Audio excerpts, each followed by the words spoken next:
Hello, bonjour à tous, j'espère que vous allez bien. Bienvenue sur ma chaîne, moi c'est Mato. On va voir déjà ensemble qu'est-ce qu'un Big Shop pour celles qui ne savent pas. Comment étaient mes cheveux avant le Big Shop, je vous mettrai des photos.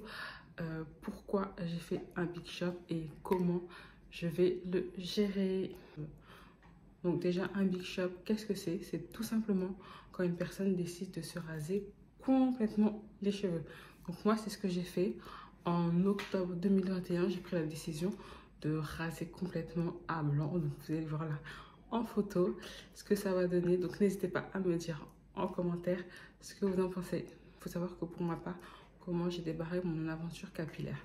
Alors au tout début, quand j'étais petite, moi je faisais que des mèches. Je me rappelle, ma mère, elle nous envoyait chez une tantine qui nous faisait tout le temps des mèches. Donc à chaque fois, c'était mèche, défrisage, mèche, défrisage, mèche, défrisage. C'était vraiment notre rituel. Et ça nous a quand même permis d'avoir une certaine longueur. Après ça, quand je suis arrivée en sixième, j'en avais un peu marre de faire des mèches. Donc je voulais changer. Donc j'ai demandé à ma mère de me faire des tissages. Donc du coup, elle m'a amené à Château-Rouge. Pour celles qui connaissent, j'allais à Château-Rouge, on y allait et tout, on faisait des tissages. Mais j'aimais pas du tout le fait d'aller chez le coiffeur. J'ai jamais aimé aller chez le coiffeur. Et du coup, j'ai appris très vite à me coiffer toute seule. Donc je faisais des nattes collées, je faisais des tissages toute seule quand j'étais jeune. À savoir que ma mère, elle a jamais été dans tout ce qui était bon genre. Je lui reproche pas ça, mais elle a jamais été dans tout ce qui son des cheveux, etc. Elle voulait vraiment pas se prendre la tête avec nous. Donc du coup, ce qu'elle faisait, c'est que elle faisait pas vraiment attention à nos soins. Donc pour celles qui connaissent, je me rappelle qu'on mettait toujours du pink sur nos cheveux quand elle nous coiffait. Les rares fois où on avait nos cheveux à l'air, je me rappelle qu'on nous mettait, enfin elle nous mettait la marque Pink. Bon, dites-moi en commentaire si vous savez ce que c'est, si vous avez vécu le Pink. Je ne sais même pas si ça existe encore ou s'il y en a qui mettent encore ça. Mais ma mère, elle nous mettait beaucoup de la marque Pink sur nos cheveux. Du coup, ce qui s'est passé, c'est que j'en avais vraiment marre et ma mère, elle se connaissait pas trop. En même temps, je ne peux pas lui en vouloir en cheveux. Donc moi, je commençais de mon côté à vraiment me renseigner qu'est-ce que je pouvais faire sur les cheveux, etc. Qu'est-ce que je pouvais mettre parce que j'avais quand même envie de prendre soin de mes propres cheveux, de mes cheveux naturels. Donc je me rappelle qu'il y avait un produit, c'est vraiment le produit que j'ai commencé à acheter tout au début dans mon expérience capillaire, c'est celui-là. Celui-ci, c'est le produit de la marque Olive Oil. Donc aujourd'hui, je l'utilise toujours depuis que je suis jeune. Bon, en fait, et que j'ai commencé à me renseigner sur les cheveux. C'est vraiment ce produit-là que j'ai utilisé et il m'a toujours suivi. C'est un produit qui marche bien sur mes cheveux. Ça m'a permis d'avoir une certaine longueur, comme vous pouvez le voir sur mes cheveux. J'utilisais beaucoup. Et après, j'ai eu un désastre capillaire. Je me rappelle qu'une fois, j'avais envie de me lisser les cheveux. Donc du coup, j'ai demandé à une amie à moi de me prêter son lisseur. Et en fait, elle m'a prêté son lisseur. Et son lisseur, en fait, c'est un lisseur un peu métallique chaud. Et du coup, j'ai utilisé sur mes cheveux. Et en fait, là, c'était vraiment un désastre. Je pense qu'à partir de là, j'ai eu énormément de pertes de cheveux. Donc là, comme vous pouvez voir sur cette photo, sur le milieu de la tête, il n'y avait vraiment plus rien, plus rien. Et jusqu'à aujourd'hui, c'est vraiment un endroit sur ma tête qui est vraiment très difficile en termes de repousse. Même si aujourd'hui, j'ai réussi à faire... j'ai fait un big shop, j'ai fait un big shop plutôt. Et j'ai certaines repousses, mais au milieu, c'est vraiment un endroit qui a du mal à repousser. Donc aujourd'hui, c'est vraiment quelque chose sur lequel j'aimerais travailler. Donc du coup, pourquoi j'ai fait un big shop? Tout simplement parce que depuis certaines aventures capillaires, sachant que j'ai fait plein de choses, j'ai fait un lissage brésilien, j'avais une certaine touffe à un moment, donc j'aimais bien ma longueur, mais j'avais toujours une certaine perte en fait. Quand je me lavais les cheveux, je trouvais que je perdais énormément de cheveux, je perdais toujours énormément de cheveux, et je me disais mais comment ça se fait, je perds autant de cheveux? Ça va, ils sont pas hyper courts, ils sont de bonne longueur, je peux faire certaines coiffures et tout, mais en fait je perds énormément de cheveux, je perdais toujours beaucoup de cheveux. Donc du coup ça me saoulait.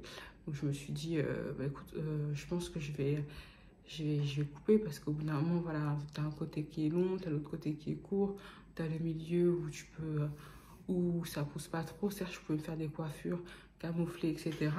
Mais je perdais quand même beaucoup de cheveux. Et ça, c'est vraiment quelque chose qui me dérangeait. C'est pour cette raison que j'ai décidé de faire un big shop. Moi, je gère mon big shop. Il faut savoir que pour ma pousse des cheveux, tout ce qui est contour de ma tête, ça va, ça repousse. J'ai des repousses, donc ça va, je suis contente. Mais au milieu, en fait, j'ai l'impression que ça ne pousse pas du tout. Des fois, je me dis non, mais autant re-raser à zéro, ça va rien changer. Parce que vraiment, ça ne pousse pas. Faut savoir que bon, actuellement, je suis dans une situation particulière. Et donc, du coup, je fais énormément d'anémie. Donc, j'ai appris que j'avais une anémie sévère. Et en regardant plusieurs vidéos, etc. sur YouTube, donc vous pourrez en regarder, vous renseigner sur le sujet par rapport à l'anémie. Ça joue énormément tout ce qui est carence de fer, ça joue énormément sur tout ce qui est croissance. Et aujourd'hui, bah, j'essaie vraiment de soigner mon anémie.